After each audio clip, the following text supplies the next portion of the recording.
அனைவருக்கும் இனிய காலை வணக்கம். ஃபார்ம் கிராஜுவேட்ஸ் ஃபோரம் சார்பில் தொடர்ந்து நடத்தப்படும் இன்று ஒரு தொழில்நுட்பம் நிகழ்ச்சிக்கு உங்கள் அனைவரையும் வருக வருக என வரவேற்கிறேன். இன்றைய நிகழ்ச்சி நமது குழுவின் மூலம் நடத்தப்படும் 758வது நிகழ்ச்சியாகும். இன்றைய நிகழ்ச்சி தலைப்பு பக்கத்து தோட்டத்து விவசாயியுடன் சந்திப்பு என்பது ஆகும். இந்த நிகழ்ச்சி 11/4/2025 அன்று காலை திருநெல்வேலி மாவட்டம் வள்ளியூர் வட்டாரம் பணக்குடி கிராமத்தில் எனது தோட்டத்திற்கு அருகில் சிறப்பாக விவசாயம் செய்யும் முன்னோடி விவசாயி திரு ராஜாமணி அவர்களை நேரில் சந்தித்து பதிவு செய்யப்பட்ட நேர்காணல் நிகழ்ச்சி ஆகும். இந்த விவசாயி சுமார் 50 ஆண்டுகளுக்கும் மேலாக விவசாயம் செய்து வருகிறார். அதிகம் படிக்காத இந்த விவசாயி ஒரு பரம்பரை விவசாயி ஆவார். கேள்வி ஞானத்திலும் தனது அனுபவத்திலும் விவசாயம் செய்யும் இவர் சிறப்பாக விவசாயம் செய்து வருடம் முழுவதும் ஏதாவது பயிர் சாகுபடி செய்து மிகுந்த தன்னம்பிக்கையுடன் சிறப்பாக வாழ்ந்து வருகிறார். வாருங்கள், இந்த சந்திப்பு நிகழ்ச்சி மூலம் நேர்காணலில் அவருடன் இணைவோம். ஐயா வணக்கம், எப்படி இருக்கீங்க? நல்லா இருக்கேன் ஐயா. உங்களை பத்தி ஒரு சின்ன இன்ட்ரோடக்ஷன் முதல்ல.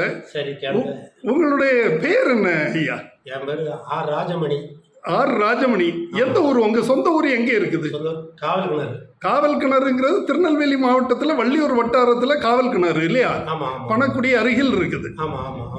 ஐயா, உங்க குடும்பத்தை பத்தி சொல்லுங்களேன். எத்தனை குழந்தைங்க, என்னென்ன செய்யறாங்க? நாங்க ஆதி காலத்துல விவசாயம் தான் பார்த்துட்டு இருக்கேன். சரி. எனக்கு 4 பெண் பிள்ளைகள். சரி. 2 ஆண் பிள்ளைகள். சரி. அதுல 5 பிள்ளைக்கு திருமணம் ஆயிருக்கு. சரி. 200 பையனுக்கு திருமணம் ஏற்பாடெல்லாம் பண்ணி வச்சிருக்கோம். ஸோ 4 பெண் பிள்ளைங்க, 2 ஆண் பிள்ளைங்க. அதுல 4 பெண் பிள்ளைகளுக்கு திருமணம் ஆயிடுச்சு. ஒரு மகனுக்கும் திருமணம் ஆயிடுச்சு. ஒரு பையன் படிச்சு கல்யாணம் ஆகல இன்னும் இல்லையா? என்ன வயசாகுது? பையனுக்கு 30 வயசு ஆகுது. சரி, இந்த திருமணமான பெண்கள்லாம் என்ன செய்யறாங்க? யாருமே படிச்சிருக்க பிள்ளைகள்லாம். சரி, ஒரு வேலைக்கு போகல, குடும்ப பெண்களா இருக்காங்க, குடும்ப பணிகளை பார்த்துட்டு இருக்காங்க. கணவர்கள் என்ன செய்யறாங்க? மருமகன் ஒருத்தர் ரயில்வேல வேலை பார்க்குறாங்க. சரி. ஒருத்தர் பேங்க்ல மேனேஜரா இருக்காங்க. சரி. பிறகு ஒருத்தவங்க பலசர கடை வச்சிருக்காங்க. சரி. இன்னொரு மருமகன் வெளிநாட்டில் இருக்காங்க. சரி சரி. 4 மருமகளும் நல்ல செட்டில்டு, நல்ல வசதியா இருக்காங்க. பையன் என்ன பண்றாரு? கல்யாணம் ஆனவர் டிப்ளமா படிச்சுட்டு வெளிநாட்டில் தான் இருக்காரு. ஓ, அவரும் வெளிநாட்டில் இருக்கிறாரு. சின்ன பையன் 30 வயசான பையன் என்ன பண்றாரு? அவரும் வெளிநாடு. உடனே நீ கல்யாணம் வைக்கணும் இல்லையா? வெரி குட், ரொம்ப சந்தோஷம். குடும்பத்தை பற்றி தெரிந்ததில் மிக்க மகிழ்ச்சி. ஐயா, நீங்க எவ்வளவு இடத்துல, நீங்க பெரிய விவசாயின்னுட்டு எனக்கு தெரிகிறது. நீங்க எவ்வளவு நாளா விவசாயம் பண்றீங்க? நான் ஒரு 6ஆம் வகுப்பு படிச்சு முடிச்சதுல இருந்து அதுக்கப்புறம் எங்க அப்பா அம்மாவோட சரி ஃபுல்லா விவசாயம் தான். ஃபுல்லா விவசாயம் தான். அப்பா அம்மாவும் விவசாயம் பார்த்தாங்க, அதை தொடர்ந்து நீங்க பாக்குறீங்க. 6-7 படிச்சதுல இருந்து எது வரை அதிகமா படிச்சிருக்கீங்க? அதிகபட்சம் அவ்வளவுதான். 6ஓட முடிச்சிட்டீங்க. ஓகே, பரவாயில்ல. சரி சரி. வறுமையினால அதோட முடிச்சு. ஓ, குடும்ப வறுமையினால அந்த படிப்பை அதோட நிறுத்திக்கிட்டு விவசாய தொழிலுக்கு வந்தீங்க. இப்போ எப்படி இருக்கீங்க விவசாயத்துல? விவசாயம் நல்லா பண்ணிட்டு இருக்கேன். நல்லா இருக்கீங்க. நீங்க 4 பிள்ளைகள், பெண் பிள்ளைங்க, 2 பசங்களை நல்லா வளர்த்து ஆளாக்கி இருக்கீங்க. இதே ஒரு பெரிய சாதனை தான். விவசாயம் எப்படி திருப்திகரமாக இருக்குதா? நல்லா இருக்கு. ஓரளவுக்கு பரவாயில்ல. Very good very good very good. இந்த திருப்தி, பாசிட்டிவ்னஸ் தான் வேணும் மனிதனுக்கு. Very good. 2 பையன் டிப்ளமோ பையன். ஓகே, சரி சரி. ஒரு பிள்ளை டீச்சர் ட்ரைனிங் முடிச்சிருக்கு. சரி. அடுத்த லெவலில் நர்சிங் முடிச்சிருக்கு. சரி. அடுத்த லெவலில் பிஇ. சரி. அடுத்த லெவலில் கம்ப்யூட்டர் சயின்ஸ் படிச்சிருக்கு. ஓ, வெரி குட் வெரி குட். எல்லாரும் நல்லா படிச்சிருக்காங்க. ஆனா எல்லாமே வீட்டிலே இருக்காங்க, ஹவுஸ் ஒய்ஃபா இருக்காங்க. ரொம்ப சந்தோஷம். ஓகே, இனி விவசாயத்தை பத்தி வருவோம். விவசாயம் எவ்வளவு இடத்துல நீங்க விவசாயம் பண்றீங்க? என்னென்ன பயிர் செய்றீங்க? 6 ஏக்கர் விவசாயம் பண்ணிருந்தேன். 6 ஏக்கர். சரி. இப்போ பருத்தி இருக்கு, 1 ஏக்கர் இருக்கு. ஓகே, சரி. பயிர். சரி. பயிர் என்ன? பாசி பயிர் இல்லையா? பச்சை பயிர். ஓகே, சரி. அடுத்தால வெண்டை 1 ஏக்கர் இப்போ ஆட்கள் வேலை செய்யுது. சரி சரி. அடுத்தால சீனி அவரை போட்டிருக்கு. ஓகே. இன்னும் இடத்துல நஞ்சை போட்டு அறுத்துருக்கு. ஓகே. அது எல்லாம் உழவாயிருக்கு. சரி. என்ன அதில் வெண்டை, வெள்ளரி, மிளகு, தக்காளி, சரி, எல்லா விவசாயமும் செய்யுது. ஓகே. 6 ஏக்கர் உங்க சொந்த நிலமாயா அல்லது குத்தகை எதுவும் இருக்குதா? சொந்த நிலம். 6 ஏக்கர் சொந்த நிலம். கூடுதலா குத்தகையில எதுவும் வச்சிருக்கீங்களா? இல்லை. ஓகே. 6 ஏக்கர் விவசாயம் செய்றீங்க. அதுல இப்போ பருத்தி இருக்குது, வெண்டை இருக்குது, பாசிப்பயிறு இருக்குது, சீனி அவரைக்காய் இருக்குது. அப்புறம் நெல் இப்பதான் அறுவடை செஞ்சிருக்கீங்க. நெல் எவ்வளவு இடத்துல அறுவடை செஞ்சீங்க? நெல் 4 ஏக்கர் அறுவடை பண்ணுவோம். ஓகே. 4 ஏக்கர் அறுவடை விவசாயம் செஞ்சு அறுவடை பண்ணியிருக்கீங்க. நீங்க அறுவடை சமயத்துல கொஞ்சம் மழை வந்தது, அது உங்களுக்கு பாதிப்பதோ இருந்ததா? பாதிப்பு இருந்தது. ஓகே. இப்போ இந்த திருநெல்வேலி மாவட்டத்துல எதிர்பாராத மழை பெஞ்சது கடந்த மாதம். அதுல உங்களுக்கு அறுவடையில நான் பார்த்தேன், 1-2 நாள் பார்த்திருந்தேன். ஸோ அது மழை அறுவடை சமயத்துல மழை வருதுன்னு நினைச்சேன். சரி, அது கொஞ்சம் பாதிப்பு. அதனால என்ன பாதிப்பு, எவ்வளவு பாதிப்பு ஏற்பட்டது? நெல் ஒரு 10-20 மூடை நெல் விட்டு பாதிப்பு தான். 10-20 மூடை நெல் பாதிப்பு. எல்லாம் சரிஞ்சு விழுந்து அதுதான் சாஞ்சு கிடந்தது. இப்போ வைக்கலும் வைக்காம ஓகே அப்படி இருக்குது. வைக்கலுக்குள்ள விலையும் போச்சு. இன்னொன்று அது நெல்லும் கொஞ்சம் 20 மூடை அளவுக்கு சேதமாயிடுச்சு. சரி, இது இந்த 6 ஏக்கர்ல மொத்தம் எத்தனை மூடை கிடைச்சது உங்களுக்கு? எனக்கு ஒரு 6 ஏக்கர்ல 4 ஏக்கர் இல்லையா? 4 ஏக்கர் நெல்லுல எவ்வளவு கிடைச்சது? ஒரு 150 மூடை. 150 மூடை. 150 மூடைன்னா ஒரு 40 மூடைக்கு கொஞ்சம் குறைவு. 37.5 மூடை எடுத்திருக்கீங்க. 37.5 மூடைங்கிறது பரவாயில்ல, ஓரளவுக்கு நல்ல விவசாயம் தான். இருந்தாலும் கொஞ்சம் கூட கிடைச்சிருக்கலாம்.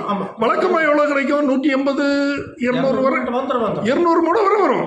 Very good. நல்ல விவசாயி நீங்க. தன்மேனிக்கு மேல 1.5 மேனி எல்லாம் எடுக்கிறீங்க இல்லையா? 2 மேனி வரை எடுப்பீங்க. Very good. இப்போ நீங்க என்ன விவசாயம் பண்ணுனீங்க? நெல் என்ன ரகம் போட்டீங்க? இப்போ TPS 3. TPS திருப்பதி சாரம் 3 போட்டீங்க. அது எத்தனை நாள் வயசு உள்ளது ஐயா? 6 மாசம். 6 மாசம் நெல். 6 மாசம் நெல். நீங்க பிஷானத்துல 7, அதாவது ஒரே பயிர் தான் நெல் போடுவீங்க இல்லையா? 50 போட்டுனா கொஞ்சம். சரி 50 கொஞ்சம் போட்டீங்க. எல்லாமே TPS 3 தான் அதிகபட்சமா போட்டீங்க. 6 மாத பயிர், அதாவது 170 நாள், 60 நாள்ல இருந்து 80 நாள் வரை வரும். இது எத்தனை நாள்ல நீங்க அறுவடை பண்ணீங்க?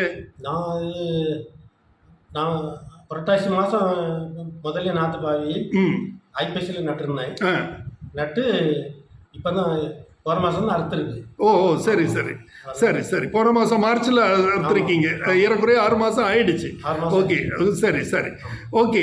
இதில் நீங்கள் TPS 3 சன்ன நிறமா மட்ட நிறமா நகர ரகம்? பெரிய ரகமா? பெரிய ரகம். சரி, இது எப்படி விலை, என்ன விலை போகுது? சன்ன ரகத்துக்கு தானே மக்கள் இப்போ விவசாயத்தை மக்கள் எல்லாமே விரும்புறாங்க. இது எப்படி? அங்க 2100 ரூபாய்க்கு இருந்த ஒரு கோட்டை.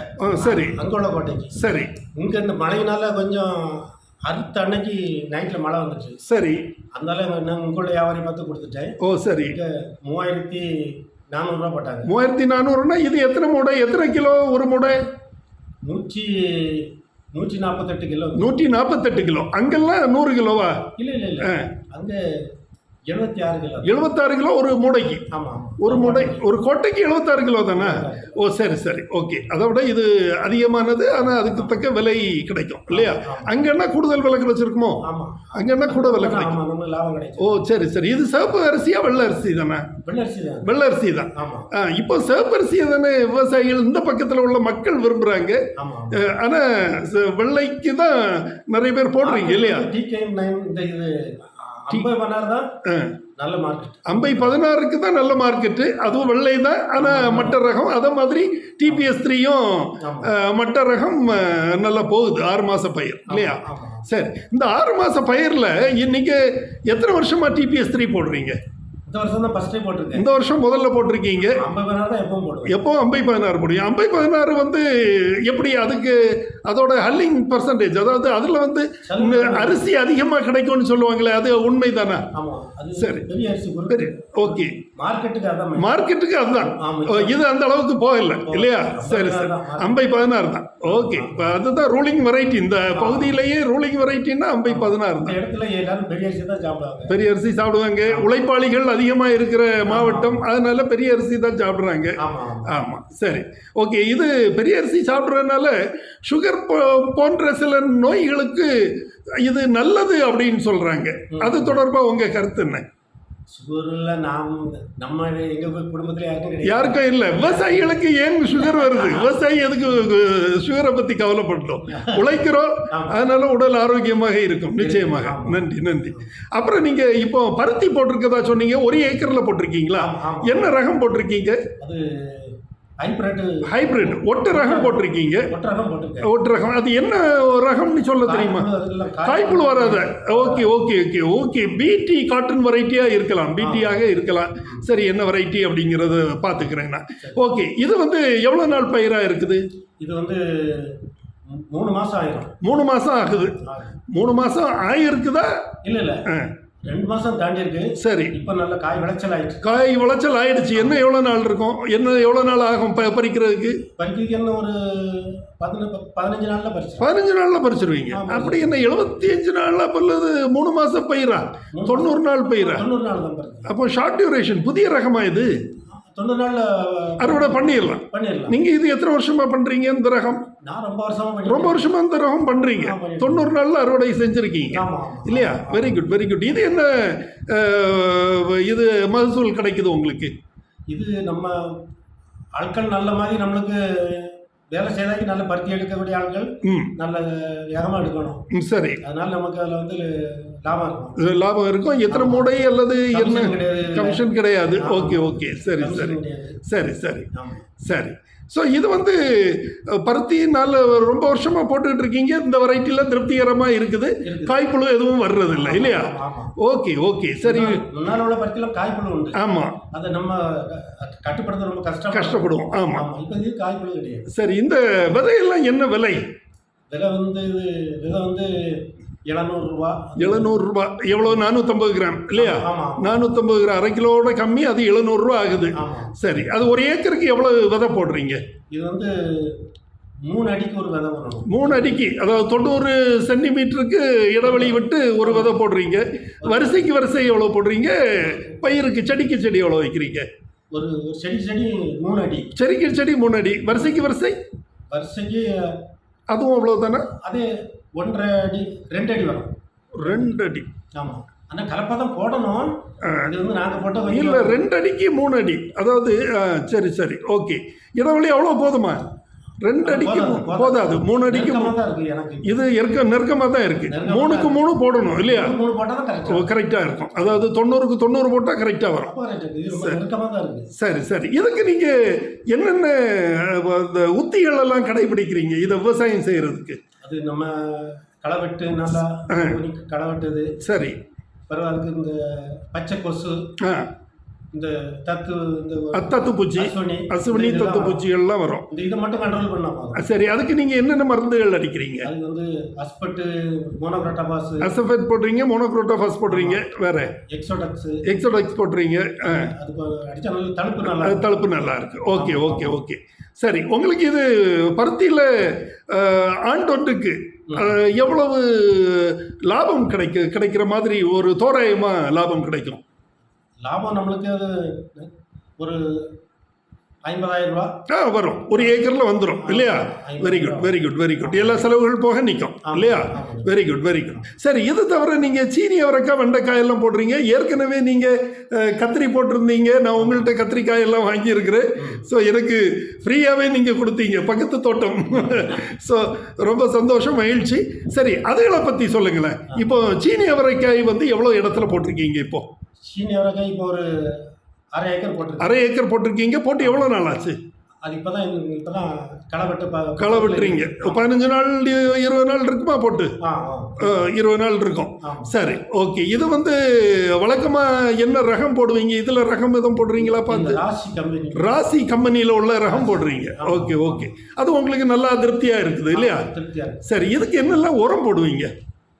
சீனி வரைக்கும் உரம் வந்து யூரியா இது மாதிரி ஏதாவது கம்மியாக போட்டால் போதும். கம்மியாக போடுவீங்க. எவ்வளவு தோராயமாக இந்த அரை ஏக்கருக்கு எவ்வளோ யூரியா போட்டீங்க?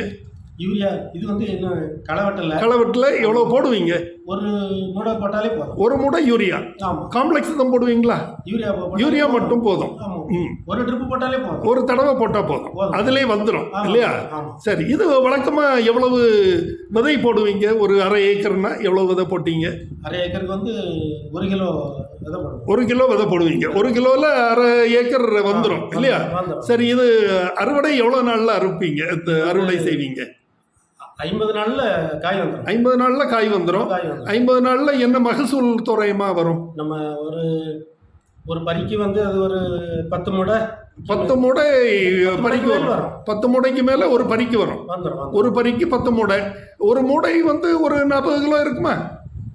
50-60 கிலோ வரை இருக்கும். அது 10 மூடை வரும் ஒரு பறிக்கு. இது மாதிரி எத்தனை பறி வரும்? ஒரு 5-6 பறி வரும். சரி, ஓகே, நல்ல லாபகரமான பயிர் தான். தென் அடுத்ததாக வேற வெண்டைக்காய் இப்போ போட்டிருக்கீங்க. வெண்டைக்காய் எவ்வளோ நாள் பயிராக இருக்கு? வெண்டைக்காய் இப்போ களை வெட்டிட்டு இருக்காங்க. சரி, அது வந்து வெண்டை கரெக்டாக 45 நாளுக்கு காய் பறி வந்துடும். ஓகே, 45 நாள்ல இருந்து எவ்வளோ நாள் வரை காய் பறிப்பீங்க? அது நம்மளுக்கு நல்லா உரம், அதுக்கு வந்து உரம், மருந்து, காம்ப்ளெக்ஸ், சரி, எல்லாம் எந்த அளவுக்கு நம்ம போடுறோமோ அந்த அளவுக்கு மகசூல் கிடைக்கும். சரி, அது என்ன ரகம் போடுறீங்க? அது வந்து சிவான்ஸ் வெரைட்டி போடுறீங்க. சரி சரி, இது எவ்வளோ இடத்துல போட்டிருக்கீங்க? அரை ஏக்கரா? 1 ஏக்கர் வெண்டை? 1 ஏக்கர் போட்டிருக்கீங்க. அதுக்கு எவ்வளோ விதை போட்டீங்க? 1 ஏக்கருக்கு 1 கிலோ போட்டிருக்கீங்க. 1 ஏக்கருக்கு 1 கிலோ போட்டிருக்கீங்க. 1 கிலோ விதை போதுமா? போதும். 1 கிலோ விதை போதும். சரி, இது வந்து எவ்வளவு மகசூல் எதிர்பார்க்குறீங்க? இதுக்கு முன்னாடி இந்த வெரைட்டி போட்டிருக்கீங்களா? போட்டிருக்கேன். என்ன மகசூல் கிடைக்குது உங்களுக்கு? அது 1 ஏக்கருக்கு 9 மூடை 10 மூடை கிட்ட வரும். 9 மூடை 10 மூடை கிடைக்கும். ஒரு மூடை ஒரு பறிக்கு 9 மூடை 10 மூடை. அந்த மாதிரி ஒரு 5 பறி பறிப்பீங்களா? கூடவே வரும். அது 30 பறி வரும். சரி, ஒரு பறிக்கு 9 மூடை 10 மூடை. ஒரு மூடை வெயிட் என்ன வரும்? 50 கிலோ, 55 கிலோ. அந்த மாதிரி 10 மூடை கிடைக்கும். அதே மாதிரி 30 பறி வரும். 30 பறி வரும். ஸோ இதுவும் வந்து ஒரு நல்ல லாபகரமான பயிர் தான், நல்ல விவசாயம் தான் இல்லையா? நல்ல விலை கிடைக்கணும். விலை மட்டும் கிடைச்சதுன்னா 5 ரூபா 4 ரூபாய்க்குலாம் வித்துறோம். சரி சரி சரி. ஓ, அந்த சமயங்கள்ல சங்கடமா போகும். இல்லாம வழக்கமா இப்போ 20-15 ரூபா வருதா உங்களுக்கு? எவ்வளவு? 15 ரூபாய்க்கு போயிட்டு இருக்கு. மார்க்கெட்ல 15 ரூபாய்க்கு போயிட்டு இருக்கு. Very good. இல்ல, உங்கள்கிட்ட எடுக்கிறது 15 ரூபாய்க்கு எடுக்காங்களா? மார்க்கெட்ல 15 ரூபாய்க்கு எடுத்துடுறாங்க. எடுத்தாங்கன்னா ஒரு 10% கமிஷன் போக ஒரு 3000 ரூபா, 13,000 ரூபா கிடைக்கும் இல்லையா? 10% ஆளு சம்பளம், அந்த இதுகள்லாம், வண்டி வாடகை, இதுகள்லாம் போகும். சரி சரி, ஓகே. இது எல்லாமே விவசாயத்தோட கூட பிறந்தது தானே? சரி சரி. அப்புறம் வேற என்ன பயிர் வச்சிருக்கீங்க? வேற அடுத்தால இனி வேற பயிர் வைக்கணும். என்ன வைக்க போறீங்க? வெள்ளரி, தக்காளி. நீங்க நான் ஒரு 1.5 வருஷமா உங்களை பார்த்துட்டு இருக்கேன். 1-2 வருஷமா பார்த்துட்டு இருக்கிறேன். நிறைய எப்போதுமே நீங்க பிஸியா இருப்பீங்க. எப்பவுமே ஏதாவது ஒரு விவசாயம் நடந்துகிட்டே இருக்கும். நல்லபடியா எனக்கு ரொம்ப சந்தோஷமா இருக்கும். அப்பவே நினைப்பேன் உங்கள்கிட்ட ஒரு நேர்காணல் நிகழ்ச்சி இப்படி எடுக்கணும் அப்படின்னு நினைப்பேன். நல்ல ஒரு சிறந்த விவசாயி. ஸோ நல்லபடியாக கடவுளின் ஆசீர்வாதம் உங்களுக்கு இருக்குது. நான் ரொம்ப சந்தோஷம், மிக்க மகிழ்ச்சி. உங்களை சந்தித்ததில் மிக்க மகிழ்ச்சி. வேற என்னெல்லாம் இந்த வருஷத்துல விவசாயம் செய்ய போறீங்க? இந்த வருஷத்துல இந்த டைம்ல வந்து வைகாசி மாசம் தக்காளி நடுவோம். சரி, தக்காளி நடுவோம். வெள்ளரி போடுவோம். சரி. பிறகு கத்தரிக்காய் போடுவோம். சரி. பிறகு ஹைபிரிட் கேந்தி போடுவோம். சரி. இந்த ரகங்கள்லாம் போடுவோம். இந்த ரகங்கள்லாம் போடுவீங்க? ஆமா ஆமா ஆமா. சரி, ஓகே. இப்போ கடந்த ஆண்டுல நீங்க தக்காளி போட்டிருந்தீங்க இல்லையா? தக்காளி, வெண்டை, சீனி அவரை எல்லாம் போட்டிருந்தீங்க. எல்லாம் இந்த தக்காளியில எல்லாம் என்ன விலைக்கு போச்சுது? என்ன போன வருஷம் நல்ல விலை கிடைச்சது. என்ன விலை வர போச்சுது அதிகபட்சமா? 18 ரூபாய் 20 ரூபா. ஓ, 18-20 நமக்கு கிடைச்சது இல்லையா? சரி, உங்களுக்கு சந்தையில அது என்ன விலைக்கு கொடுக்குறாங்க? 18-20க்கு வாங்கி அவங்க அவங்க வந்து மேற்க கேரளா அங்க அனுப்புவாங்க. அங்கங்க சில்லறை வியாபாரிகள் ஓகே வாங்கிட்டு போவாங்க. சரி சரி ஓகே ஓகே சரி. உங்களுக்கு வந்து கமிஷன் பேசிஸ்ல நீங்க சந்தையில போட்டுருவீங்க இல்லையா? சரி. இங்க மார்க்கெட்ல நல்ல விலை தான் கிடைக்குது. நான் 1-2 தடவை போய் பார்த்துருக்கிறேன். நான் கூட கடலை எல்லாம் போட்டிருக்கிறேன். ஸோ அதனால நல்ல விலை கிடைக்குது. மிக்க சந்தோஷம் தான். சரி ஓகே. தென் வேற என்ன விவசாயத்துல அரசு மானியம் ஏதாவது நீங்க வாங்கி இருக்கீங்களா? அரசு மானியம் நான் ஒண்ணு வாங்கினது போறதே இல்ல. ஏன் எதனால போகல? என்ன அதிருப்தி? எனக்கு அந்த அளவுக்கு ஒரு அதுல வந்து விவரங்களுக்கு அந்த அளவுக்கு தெரியல. தெரியல சொல்லி தரதுக்கு விவசாயத்துறையில இருந்து யாரும் இல்ல. ஓகே சரி. நீங்க இனி உங்களுக்கு என்ன தேவைன்னாலும் நீங்க என்ன தொடர்பு கொள்ளலாம். நான் வந்து மாசத்துக்கு 1 அல்லது 2 மீட்டிங் எல்லா விவசாயிகளையும் சேர்த்து இங்க வச்சு போடலாம்னு நினைச்சிருக்கிறேன். ஸோ இங்க பக்கத்துல உள்ள விவசாயிகள்லாம் கூப்பிட்டு விவசாய அதிகாரியும் வர வச்சு நாம அவங்க திட்டங்கள் என்ன இருக்குதுங்கிறத தெரியப்படுத்தி விவசாயிகளுக்கு தெரியப்படுத்தி செய்ய முடிஞ்சதெல்லாம் செய்யலான்னுட்டு நினைக்கிறேன். உங்களுடைய ஒத்துழைப்பு நீங்க கொடுங்க. பக்கத்து விவசாயிகள் எல்லாம் கூட்டிட்டு வாங்க. மாசத்துக்கு கண்டிப்பா ஒரு தடவையாவது நாம ஒரு மீட்டிங் போட்டுடலாம். சரியா? சரி சரி. எல்லா மானியங்களும் எல்லாருக்கும் போய் சேரணும். அல்லது அது வந்து அது இந்த விவசாயத்துக்கு இல்லாத ஆளுகளுக்கு பயன் இல்லாம வேஸ்டா போகும். அரசு செய்யற பணி பிரயோஜனம் இல்லாம போயிடுது. ஆமா. அதுக்கு யார் பொறுப்பு அப்படிங்கறது நாம ரொம்ப உள்ள நுழைஞ்சு பார்க்க வேண்டியது இல்ல. சரி. கண்டிப்பா நிறைய மானியங்கள் இருக்குது. எல்லாமே நாம வந்து விவசாயிகளுக்கு கிடைக்கிற மாதிரி, இந்த பகுதி விவசாயிகளுக்கு கிடைக்கிற மாதிரி ஏற்பாடு செய்யலாம். அப்புறம் ஐயா, இந்த வேற என்ன பயிரெல்லாம் வச்சிருக்கீங்க? நெடுங்கால பயிர், அதாவது மாமரம் வச்சிருக்கீங்க, தென்னை மரம் இருக்குது. இதனால காற்றுனால இந்த ஏரியா கொஞ்சம் பாதிக்கும். ஓ, காற்றுனால பாதிப்பு இருக்குது. அதுல எது அதிகமா பாதிக்கும்? மாவா தென்னையா? தென்னை மரம் பாதிக்கும். மாங்காயெல்லாம் ஒரே நாளையில எல்லா காயும் அடிச்சு ஊற்றி. ஓ, மொத்தமா அடிச்சு ஊற்றிச்சிடும். சரி சரி. கொண்டு போனா ₹1-2 தான் போகும். ஐய, அந்த அளவுக்கு ஊறுகாய்க்கு தான் அது ஆகும் இல்லையா? பழுக்க வைக்கிறதுக்கு பயன்படாது. அந்த மாதிரி வீணாயிடும் அந்த காற்றடிக்கிறது. ஸோ எந்த பயிர் எல்லாம் உங்க பகுதிக்கு பொருத்தமான பயிர் எதுன்னு நினைக்கிறீங்க? காற்றுக்கு கொஞ்சம் தாக்கு பிடிக்கும் இந்த வெண்டை, கத்திரி செடி, சரி, இந்த மாதிரி பொருள் தான் கொஞ்சம் தாக்கு. சின்ன காய்கறிகளா போட்டாச்சுன்னா அது இந்த காற்றுக்கு தாக்கு பிடிக்கும். கொடி வீசக்கூடிய பொருளெல்லாம் அப்படி சுருட்டி மொத்தமா. ஓ, சரி சரி சரி சரி. பயங்கரமா. சரி சரி சரி. ஓகே. உங்க நிலப்பரப்பு வந்து இந்த ISRO மகேந்திரகிரிக்கு அருகில இருக்குது. ஆமா. அந்த மலையின் ஊடால வர்ற காற்று பூராவே இங்க வந்து பெருங்காற்றா வந்து பாதிப்பு ஏற்படுத்தும். ஓ, சரி சரி சரி சரி. இந்த கொஞ்சம் வருஷங்களுக்கு முன்னாடி ஒரு 6-7 ஆண்டுகளுக்கு முன்னாடி ஓக்கி புயல்னு ஒரு புயல் வந்தது இல்லையா? அந்த புயல்ல உங்களுக்கு ஏதாவது பாதிப்பு இருந்ததா? அந்த புயல்ல எங்களுக்கு கொஞ்சம் இந்த பொடலை செடி போட்டுருந்தேன். சரி. அதுல வந்து கொஞ்சம் செடி அழுகி போச்சு. ஓஹோ, சரி. அதை போட்டோ எடுத்து வழி யூனியன்ல நான் கொண்டு கொடுத்தோம். அது வந்து பார்த்து எங்களுக்கு அதுக்கு ஒண்ணுமே தரல, சம்பந்தம் இல்லைன்ட்டாங்க. என்ன?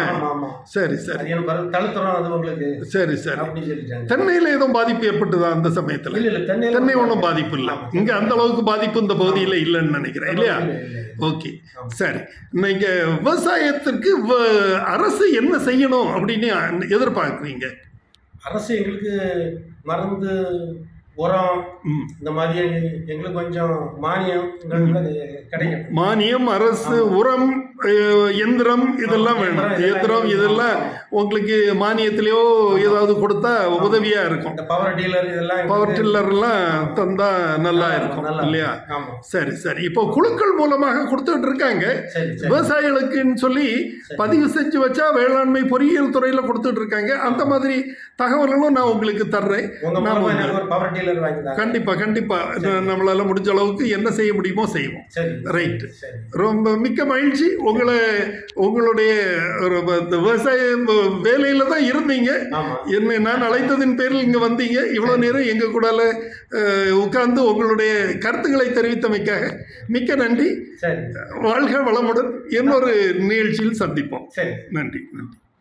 இதுவரை பக்கத்து தோட்டத்து விவசாயியுடன் சந்திப்பு என்ற நேர்காணல் நிகழ்ச்சியை கண்டோம். இந்த நிகழ்ச்சியில் சிறப்பு விருந்தினராக கலந்து கொண்டு தகவல்கள் வழங்கியவர் திரு ராஜாமணி ஆவார். இவர் திருநெல்வேலி மாவட்டம் வள்ளியூர் வட்டாரம் பணக்குடி பகுதியை சார்ந்தவர். இத்துடன் இன்றைய நிகழ்ச்சி நிறைவு பெறுகிறது. இன்னொரு நிகழ்ச்சியில் நாளை இரவு 8 மணிக்கு சந்திக்கலாம். நன்றி, வணக்கம்.